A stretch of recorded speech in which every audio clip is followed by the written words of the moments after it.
Karibu sana. I am seeing so many amazing people that we have been on this journey together.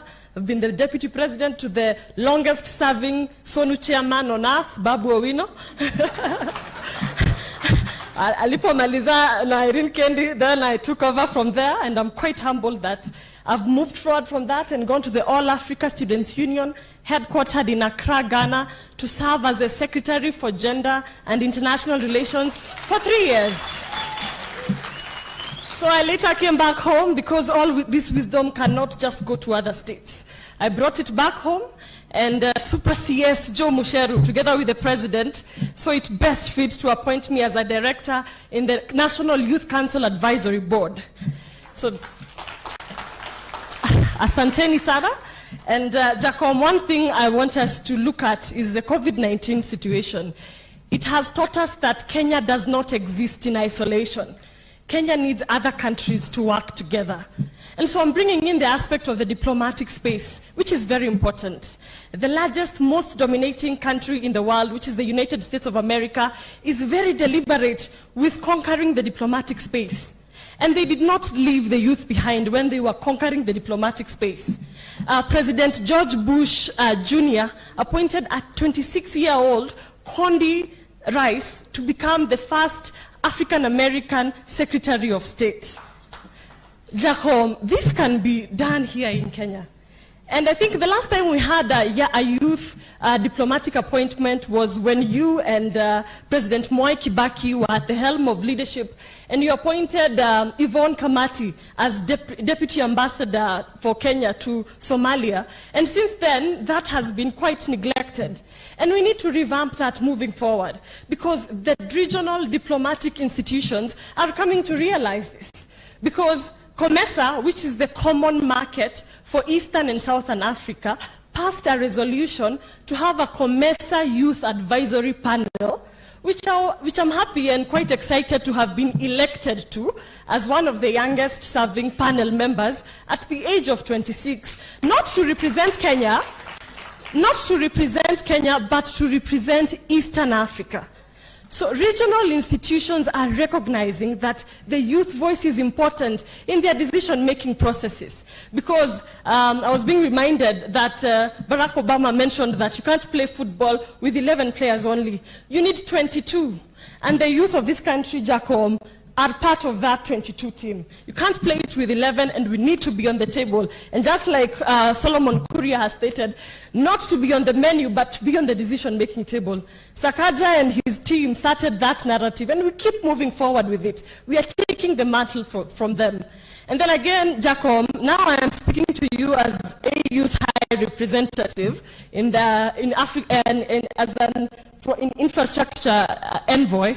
And if we can have the COMESA Youth Advisory Panel Secretariat hosted here in Nairobi, would be a tremendous opportunity for Kenyans.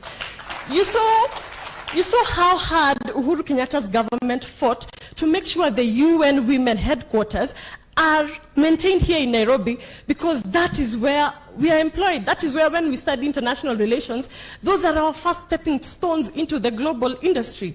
And as we are pushing Africa to the forefront, we need Kenya to be the headquarters of that success. And that is how we start. As we are talking about creating opportunities for young people, Jacob, I'm also requesting, because in the Ministry of Foreign Affairs, just one person handling youth issues in foreign affairs. So, Jacob, I'm asking if we can have a foreign youth advisory board that will be anchored, a foreign youth advisory board that will be anchored under the Ministry of Foreign Affairs, because all Kenya's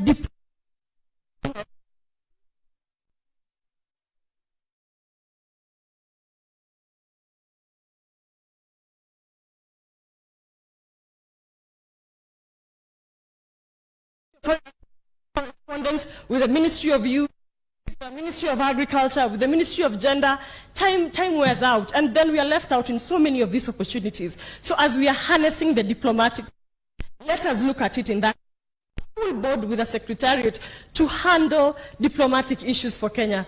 Because one thing I would also like to point out is that Kofi Annan did not become Secretary General in the UN, coming from Ghana, just like that.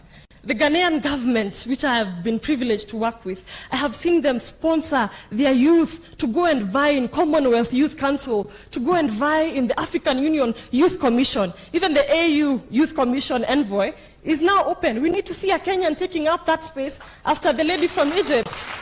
And those opportunities are tremendous, leave alone the opportunities we have here locally. We can open up, and Africa is becoming a giant on the globe, and that is where we can come in, because we are set for greatness in Kenya as a country. And let's support Uhuru Kenyatta's initiatives and networks to be able to build on the diplomatic space. He's been fighting so hard to have Amina, to have now Dr. Monica in the Commonwealth. We need to embrace that, and I hope to see more of diplomatic relevance with Kenya in your regime, Jacom.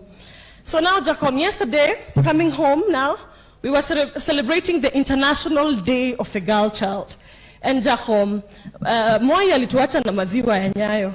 As teenage girls, as we end period poverty, which is quite an issue that we are discussing 50 years after independence, can we please have sanitary towels? This can be realized. It is not a wet dream, no. This can be realized because it has been done elsewhere. And we need to be very deliberate, shameless, and ruthless about it. Because we need that, and it's very important that we protect our dignity as young women.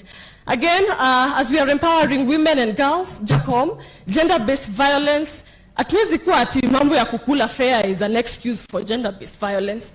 Bana, Jacom, sisi karibu itisha maandamano bana. We need punitive laws that condemn gender-based violence. 50 years after independence, we cannot be talking about this. 1 minute, as I conclude, on Jacom, I do recognize that everything rises and falls on leadership. And if we can have the two-thirds gender rule implemented, and not just a two-thirds gender rule, I'm here to speak on behalf of young women. We want a purple zebra matrix, where with every woman you have, there is a young woman, and then there is another one who is young at heart. So Jacom, even as you are doing that, let's please have a woman running it. But now women are loyal, Jacom. It is biblical. It is biblical. Even Ruth told Naomi, Ruth was Naomi's deputy, and she told Naomi, your people will be my people. And she was true to her word. So Jacom, as you're even picking a running mate, pick a loyal running mate. See ati wewe unakimbia hivi, mwingine anakimbia hivi, and look at our state of the nation. 2027 tutaanza kuambiwa mambo ya jembe, because now we've seen wheelbarrow ama namna gani. So my question to you, Jacom, will we have the two-thirds